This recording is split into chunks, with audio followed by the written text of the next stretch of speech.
সৃষ্টিকর্তার প্রতি আমাদের অনেক সময় অনেক ধরনের অনেক কথা মনে জাগে যে আল্লাহ, তুমি অমুককে এটা দিলা, সমুককে ওইটা দিলা, আমাকে কেন এত কষ্ট দিলা। আমরা এরকম অভিযোগ করে থাকি। আর মানুষ এসব অভিযোগ করবে, এটা সৃষ্টিকর্তা ভালো করে জানে, যার কারণে উনি কেউ রূপে রাগ করেন না। হয়তোবা যাদের বংশ পরম্পরায় সম্পত্তি আছে তারা অভাবের কিছুই বুঝে না। তবে আমি আমার জায়গা থেকে মনে করি অভাব, পরিশ্রম, কষ্ট এটা আল্লাহর একটা অশেষ নেয়ামত। যদি আপনি নেয়ামত মনে করে থাকেন, আর যদি কষ্ট মনে করে থাকেন, এটাও আপনার জন্য রাইট।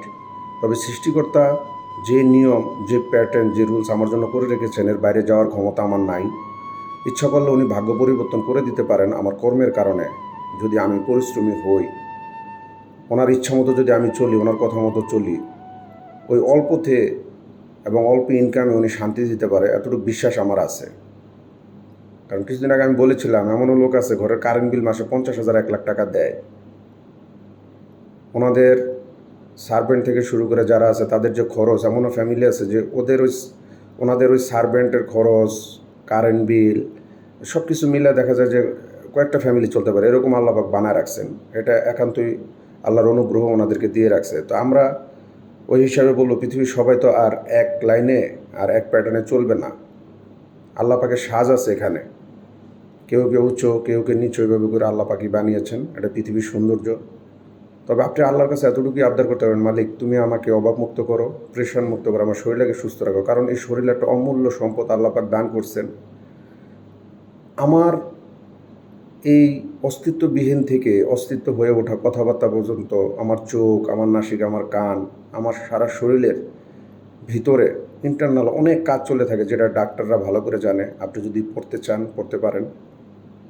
এমন কিছু অমূল্য জিনিস আমার দেহের ভিতরে দিয়ে রাখছেন সৃষ্টিকর্তা। যদি এগুলোর charge, current bill, gas bill, পানির বিলের মতো আল্লাহ পাক নিতেন, আমাদের উপায় থাকতো না। আর আপনি তো আল্লাহর এগেইনস্টে গিয়ে কোনো কিছু বলতেও পারতেন না, কেন এটা করলেন। এটা একান্তই ওনার ইচ্ছা। আর উনি এইসব জিনিসগুলো আমাদেরকে দিয়েই পাঠিয়েছেন, উনি দয়া করেছেন।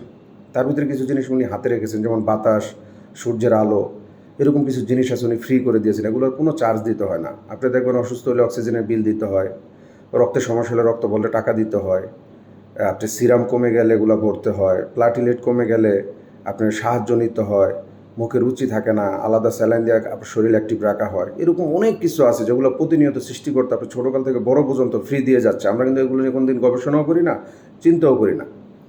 এই হয়েছেন সৃষ্টিকর্তা। তার কাছে আপনি কোনো আর্জি করতে পারেন না, অভিযোগ করতে পারেন না, কারণ উনি এরকমভাবে আপনাকে দিয়ে পাঠিয়েছেন পরিপূর্ণ। হয়তো আমাদের ভুলের কারণে, আমাদের খাওয়া দাওয়ার কারণে, আমাদের ঘুমের কারণে, আমাদের চলাফেরার কারণে আমাদের দেহের ভিতরে অনেক ধরনের রোগ শোক জন্ম নেয়। একান্তই সৃষ্টিকর্তা আমাকে রোগ শোক দিয়ে উনি টেস্ট করার কিছু নাই, কারণ আমরা ওনার পরীক্ষায় সফল হতে পারবো না। আমরা খুবই দুর্বল চিত্তের মানুষ, খুবই দুর্বল চিত্তের। এবং উনি যে আমাদেরকে সুস্থ রেখেছে, এটা ওনার কাছে লক্ষ কোটি শুকরিয়া। আপনি এটা ওনার কাছে আবদার করতে পারেন যে মালিক, তুমি সব কিছুর মালিক, ভালো মন্দ খারাপ যা আছে, তুমি আমাকে সব খারাপই থেকে হেফাজত করো।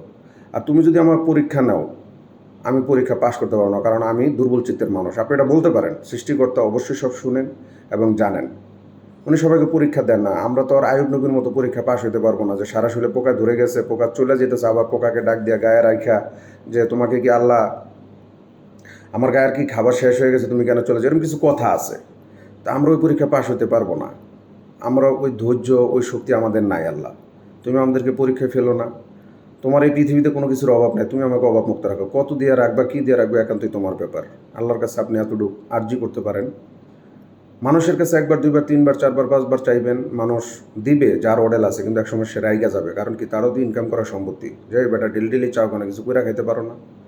কিন্তু সৃষ্টিকর্তার কাছে আপনি করা নাড়েন হাজারো বার, সে রাগ করে না, সে খুশি হয়। এখন এই যে করা নাড়া, তার কাছে নক করা, প্রতিদিন চাওয়া, সে খুশি হয়। একটু অভাবে আছে বলে তাকে ডাকি। আবার অনেকের অভাব নাই, তার ভিতরে আল্লাহওয়ালা আছে। আবার অনেকের আছে অনেক সম্পত্তি আছে, সে আল্লাহ কি রসুল কি জিনিস, এই পৃথিবীর ভিতরে কিছু শখ আল্লাহ আছে তার কাছে না, সে শুধু টাকারই পাগল। এক একজন এক এক রকমভাবে আল্লাহ পাক সাজিয়ে রাখছে। তো আমরা যারা নিম্নবিত্ত আছি, একটু অভাব অনটনে থাকি সবসময়, আমরা আল্লাহর কাছে একটা কথা বলবো, আল্লাহ তুমি আমাদেরকে ধৈর্যশীলের অন্তর্ভুক্ত করো, আমাদেরকে অভাবমুক্ত করো, রোগমুক্ত জীবনযাপন করার তৌফিক দান করো, এবং সর্বপ্রকার আসমানিবালা জমিনিবালা থেকে তুমি আমাদেরকে হেফাজত করো। এই আর্জিটা আমরা আল্লাহর কাছে করতে পারি। ভালো থাকবেন সবাই। ধন্যবাদ সবাইকে। আসসালামু আলাইকুম রহমতুল্লাহ বরকাতু।